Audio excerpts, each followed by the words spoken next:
Okay, let's think about this for a second. When the government needs to buy something, say a truckload of office supplies versus a one-of-a-kind piece of art, should the buying process be exactly the same? Well, the Philippine government's new procurement law, RA 20009, gives a pretty clear answer: absolutely not.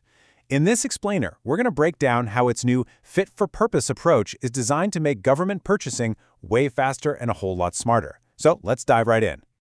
All right, here's the game plan. We'll start with the big challenge that needed fixing. Then we'll get into the brilliant fit-for-purpose solution. After that, we'll look at some really specific examples, figure out who the key players are, and wrap it all up by seeing how this actually leads to better service for everyone. Okay, Section 1. Procurement's Flexibility Challenge. So, first things first, why was a new law even necessary? Well, it all comes down to a really big challenge in how the government used to buy, well, anything. I mean, really think about this for a second. Does it make any sense at all to use the exact same super rigid process to buy, say, paper clips as you would to hire a world-renowned scientist for a critical project? Of course not, right? And that right there was the heart of the problem.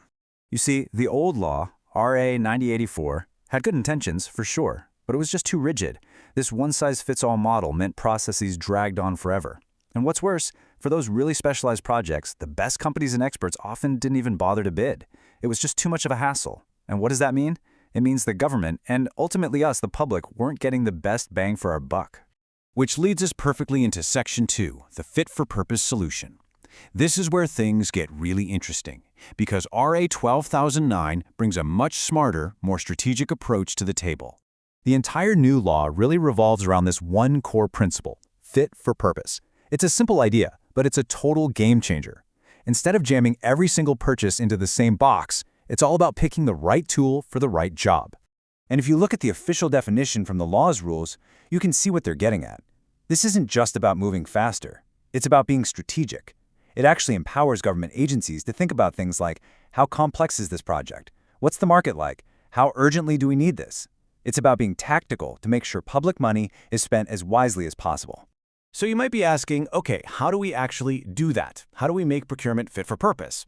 Well, one of the most powerful tools in the new toolbox is something called negotiated procurement. Basically, it lets a government agency talk directly and negotiate a contract with a specific supplier, skipping the whole public bidding thing when it just doesn't make sense. And who's the referee in all of this? That would be the Government Procurement Policy Board, or GPPB for short. They're the ones who write the detailed rule book and, make sure everyone's using this new flexibility the right way, fairly and transparently. All right, Section 3, Negotiating for Special Needs. Let's get down to brass tacks. We're going to look at 3 very specific, real-world examples where negotiated procurement is without a doubt the fit-for-purpose way to go. Okay, first up, we've got case number 1, scientific, scholarly, or artistic works and media services. Now, this is all about things that are, by their very nature, one of a kind.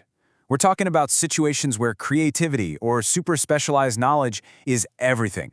So imagine the government needs to commission a specific sculptor for a national monument, or hire a particular law firm because they are the only ones with experience in a certain type of case, or even just placing an official announcement in a specific newspaper. In all these scenarios, the whole point, the justification, is that you can only get this from one place. And the person who gets to make that final call is the head of the procuring entity, or what they call the HOPE. All right, case number 2. This one's about people, highly technical consultants. What happens when the government needs to bring in a single person, an individual, who has incredibly specific, high-level skills? Think about a really sensitive role, like a top advisor on national security or economic policy. The number one consideration here isn't who's cheapest. It's about trust and confidence. A public bidding just doesn't work for that. But, and this is a big but, to keep everything above board, the law puts in a really important constraint. The contract is only for a year at a time, and it can't last longer than the term of the official who hired them. Smart, right? And for our third and final case, we're looking at something a lot more down-to-earth, something that affects the everyday running of government offices: poly products and online subscriptions. Yeah, POL just means petroleum, oil, and lubricants, basically gas and stuff for vehicles.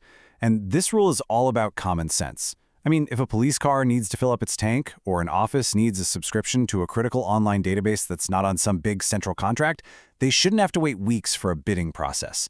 This rule lets the people who actually use the stuff, the end user, make those purchases directly. It just keeps things moving. But there are some limits, of course. Specifically for those online subscriptions, the standard cap for a single purchase is set at 1 million pesos. But what happens if a really critical subscription costs more than that? Well, the law builds in that flexibility we were talking about. The budget can actually be increased all the way up to 5 million pesos. It just requires two key things. First, a really strong justification from the team that needs it, and second, the personal sign-off from the head of the procuring entity. Okay, Section 4, the key players and process. So, we've covered the what and the why. Now let's talk about the how. How does this whole process actually unfold, and who's responsible for what? The whole thing is set up with some really clear checks and balances. Step 1. It all starts with the end user. That's the actual team that needs the thing. They have to write up a solid justification. Step 2. That document goes to the Bids and Awards Committee, the BAC. Their job is to check out the supplier and handle the actual negotiations. Step 3. The BAC then makes its formal recommendation. And finally, Step 4. That recommendation lands on the desk of the head of the procuring entity, the HOPE, who has the final say and awards the contract. See? It's a clear chain of command. And that brings us to our final section, smarter procurement, better service. Let's pull back and look at the big picture. What does this whole fit-for-purpose philosophy actually mean for you and me? When you add it all up, the benefits are pretty huge. First, you get efficiency. No more getting bogged down in red tape for unique purchases. You also get better value for money because you can focus on the best combination of quality and cost, not just the lowest bid. Then there's proportionality. The size of the process fits the size of the project. And all of that leads to the most important thing, better public service. Because when the government can get the right tools and the right people quickly and smartly, it can serve the public way more effectively. So that leaves us with a pretty big question to chew on, doesn't it? We've seen how powerful this fit-for-purpose idea is for buying things. But where else could the government apply this same logic? Using the right tool for the right job to get better results for all of us. It's definitely something worth thinking about. Thanks so much for tuning in to this explainer.